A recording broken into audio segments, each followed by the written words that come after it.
This is the clean signal.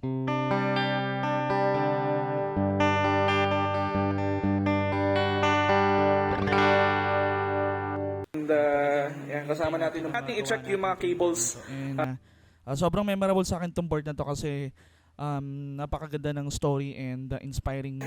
Sobrang inspiring yung buhay ni Sir Bryan. Bisahan na natin na He's gawin yung actually board mo. one of the few clients na talagang nagbibigay sa akin ng encouragement. Ipagpatuloy kang gear drop and talagang mag-focus ka sa mission. Hindi lang yung kumita lang or magkaroon lang ng opportunity na makilala sa business, but we want to make an impact. Hindi lang yung makapag-provide ng service, kundi yung maging part kami ng buhay ng bawat musikero. Especially ngayong lockdown na to kasi alam ko napakahirap talaga. Ayun, Sir Bryan, I salute you for giving me an opportunity and I hope ma-inspire kayo. No? Hindi ako ganong nakagaling na gitarista, but when it comes to cables, when it comes to pedals, I think I have enough memory.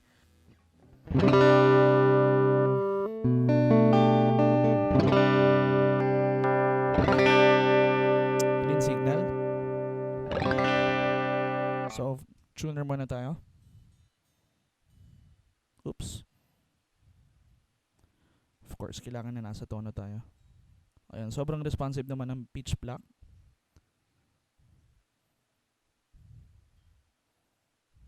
Ayan, so, okay siya.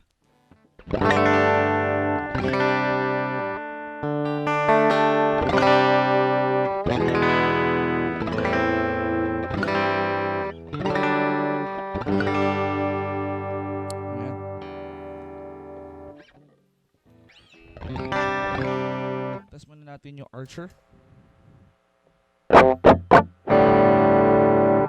Okay, pick.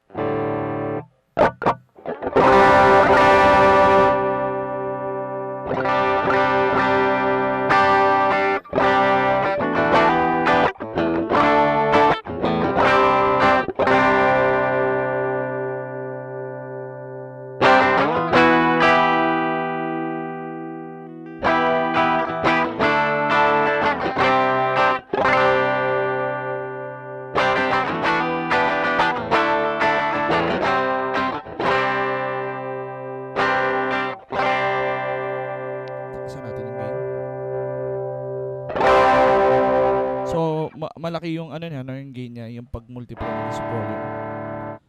So, alalayan natin ang output.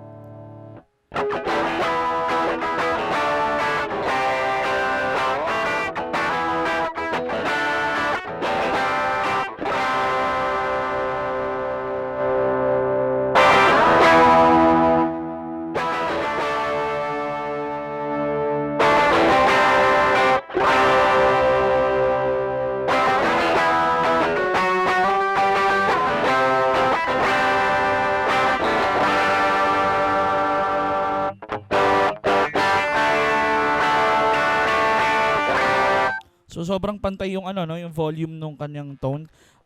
Or in fact wala pa siyang compressor nito pero maririnig mo walang sobrang lakas ng string, walang sobrang hingin.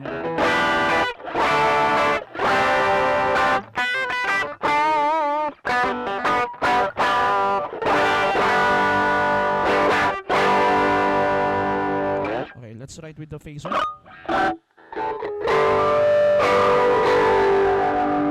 Mode 1 muna tayo.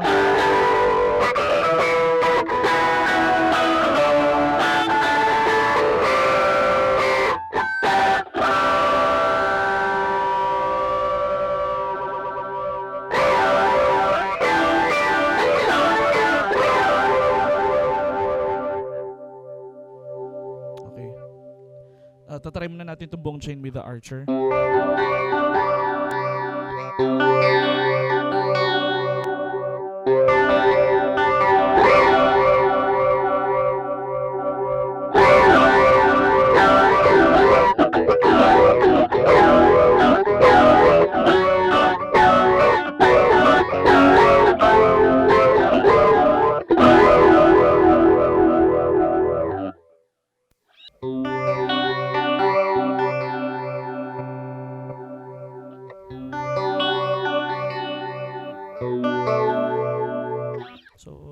Tapos try na babaan yung depth. Tingnan natin, no?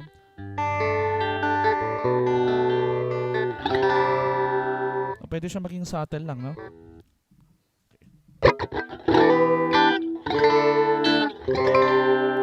Grabe, no? Pwede siyang maging ano, no? Subtle phase. Yun ang makaganda nitong PH2, no?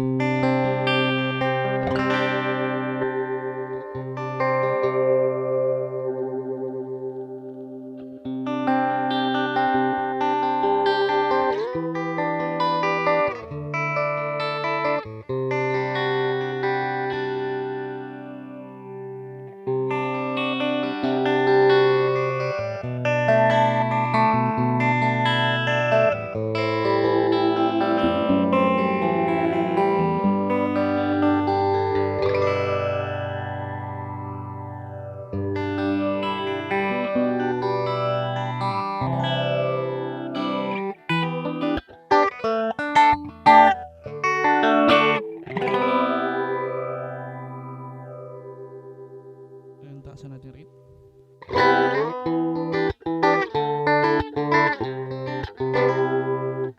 Pwede siya mag-serve as chorus. Resonance. So, I'm not sure with the resonance. Tingnan natin kung anong...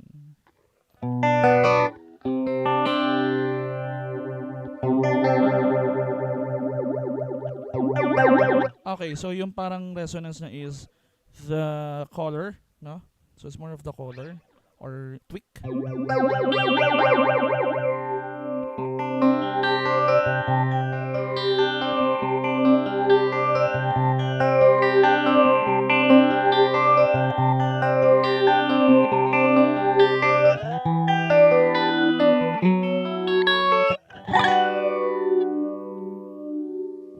Okay, that's good. Natin mode 2. Okay, so from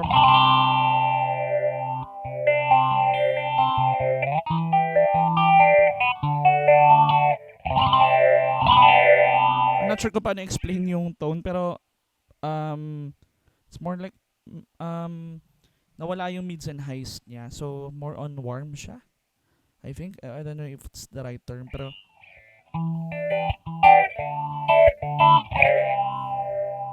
mode 1.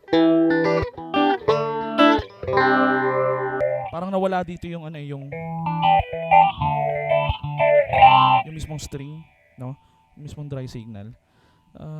Try natin yung mode 2 ng mas mataas yung resonance. Okay, so pwede to pang dynamics na halimbawa if you want your guitar to sound like na nasa radio. Taasan natin.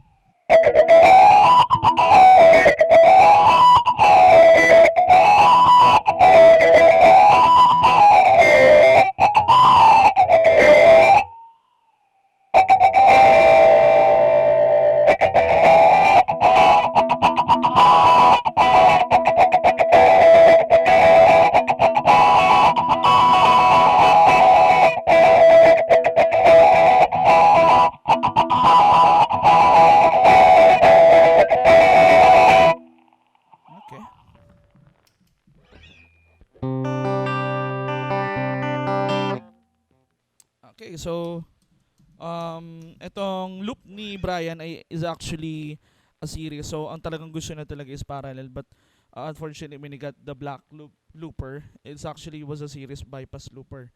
So however, tingnan natin kung paano siya magtutunog. So ito yung kanyang Reza Fratzes. So it's more like a fuzz pedal. So sa mga fuzz lover dyan,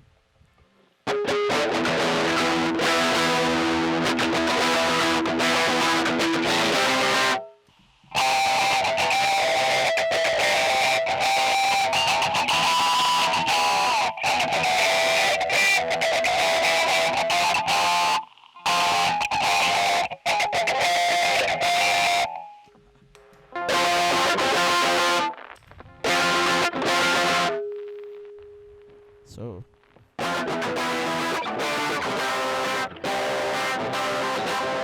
Ganda ng tunog ng Lisa, no?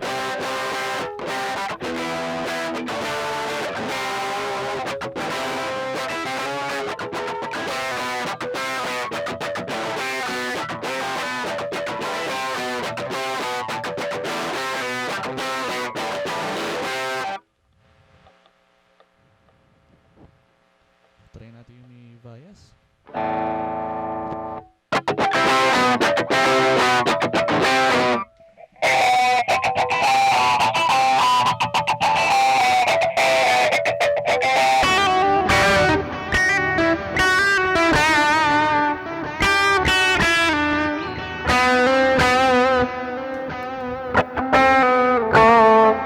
Ano siya dito sa...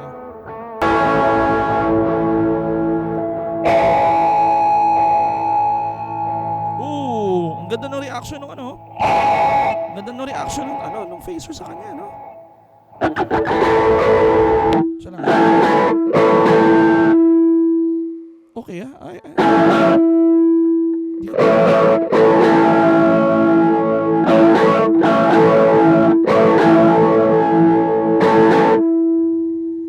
So, kung tinaas mo dito.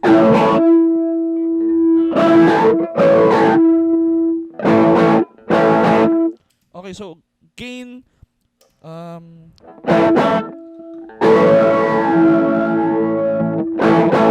so just the dispatch master is the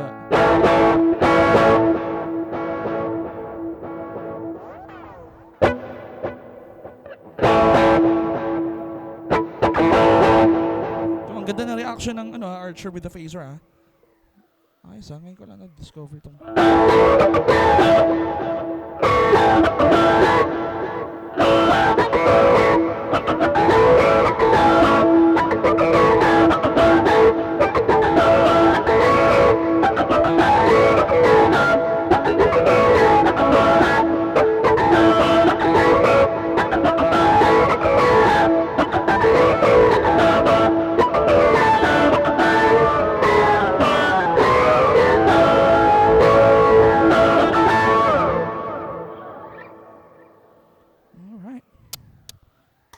phaser, ha? Saan natin natin ito?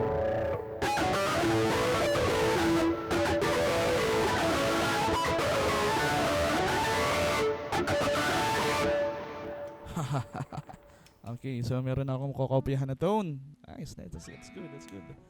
Okay, punta tayo sa second section, loop 2. Wow. Gandang, daming surprises nitong board na to, talaga. On. So, pang-select lang to ng kanyang reverb.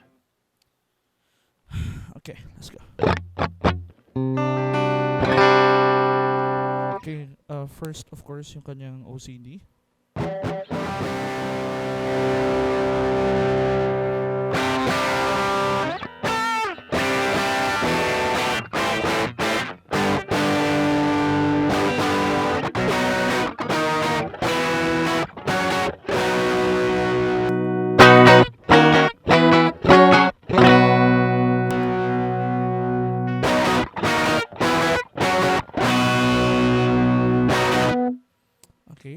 So, again, marami na nakakaalam ng OCD, which is the marami na nakakaalam ng tunog ng OCD. But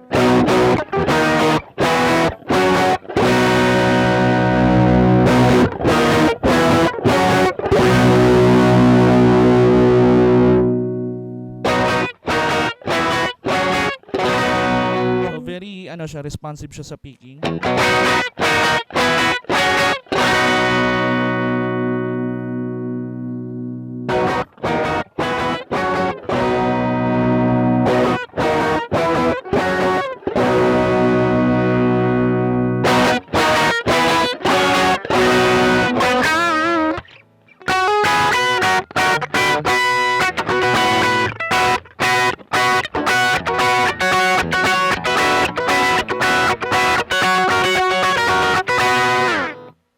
Okay.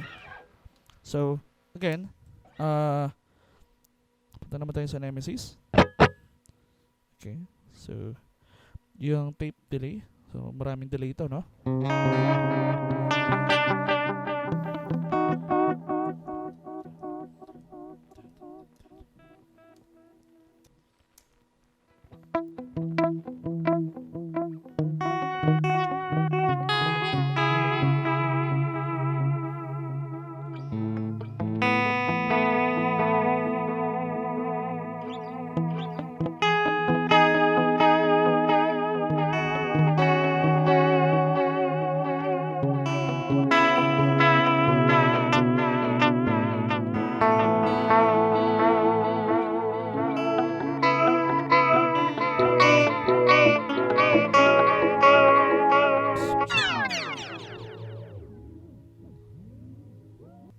Noise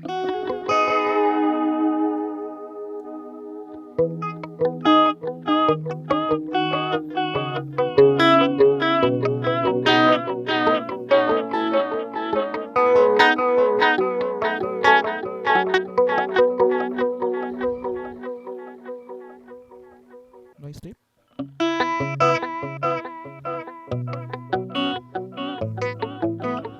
May konti pang modulation siya, no?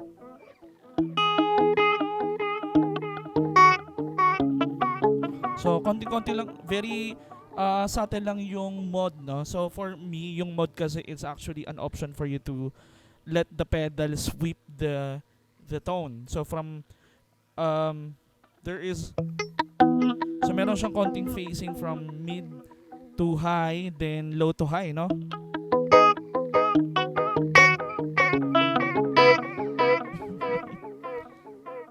It's actually parang vintage delay, no?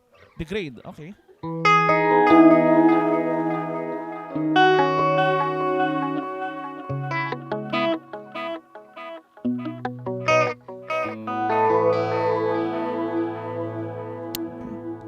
Shifter.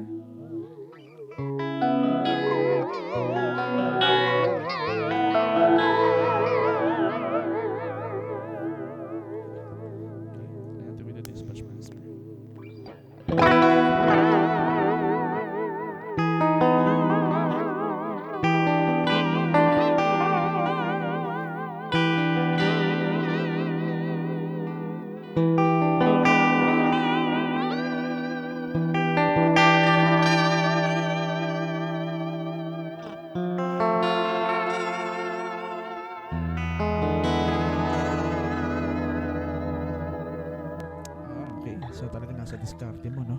Paano magpalabas ng mga bagong tone. Helix. Oh, so Helix is more like a shimmer. Sorry. Okay, so Helix. So it's more like a shimmer settings, no?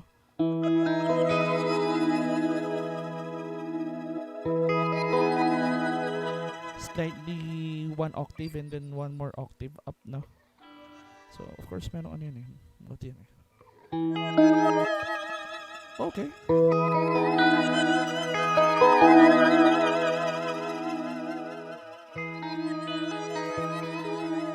Paano natin i-mix?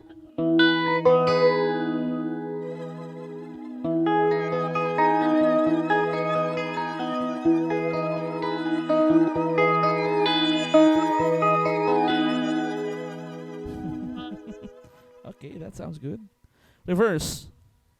Okay, isa to sa mga paborito kong mod eh.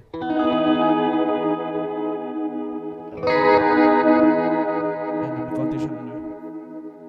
Maganda to sa mga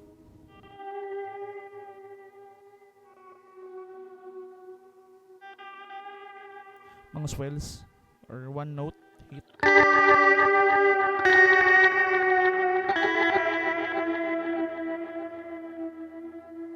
Intensity.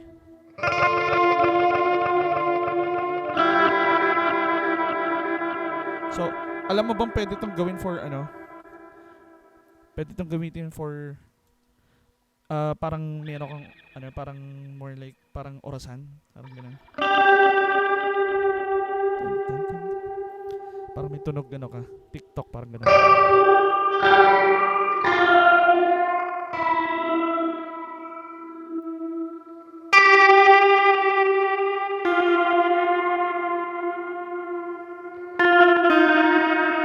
TikTok.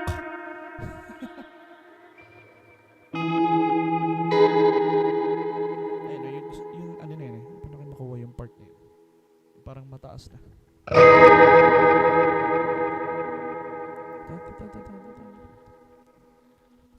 Try natin dito.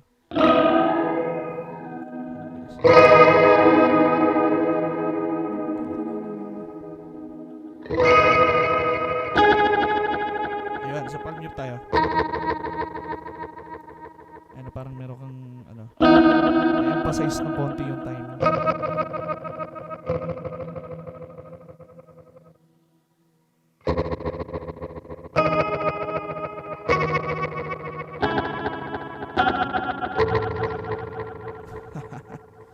mukhang tatagal tayo dito sa ano, sa Nemesis. Okay, actually ngayon lang ako nakahawak.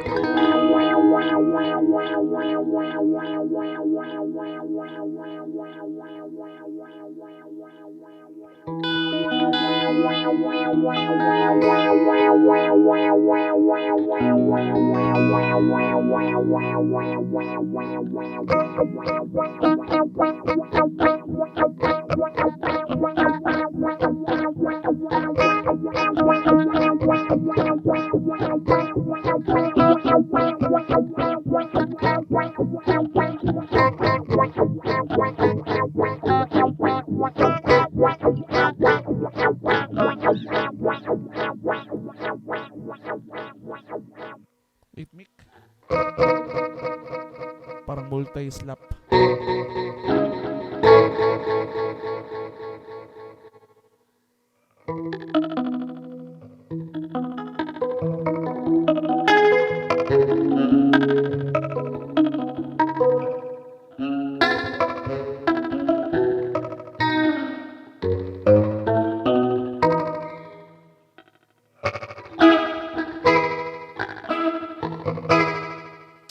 Okay.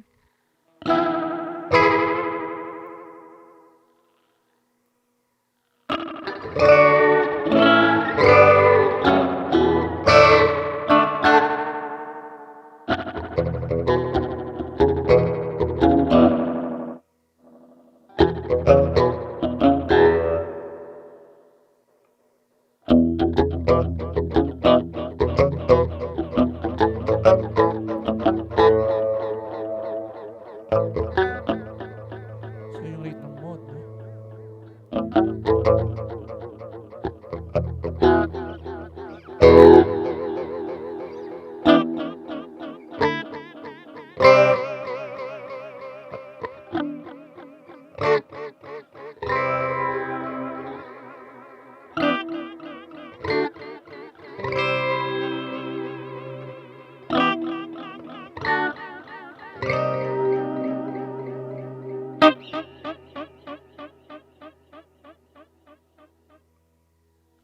Diffuse.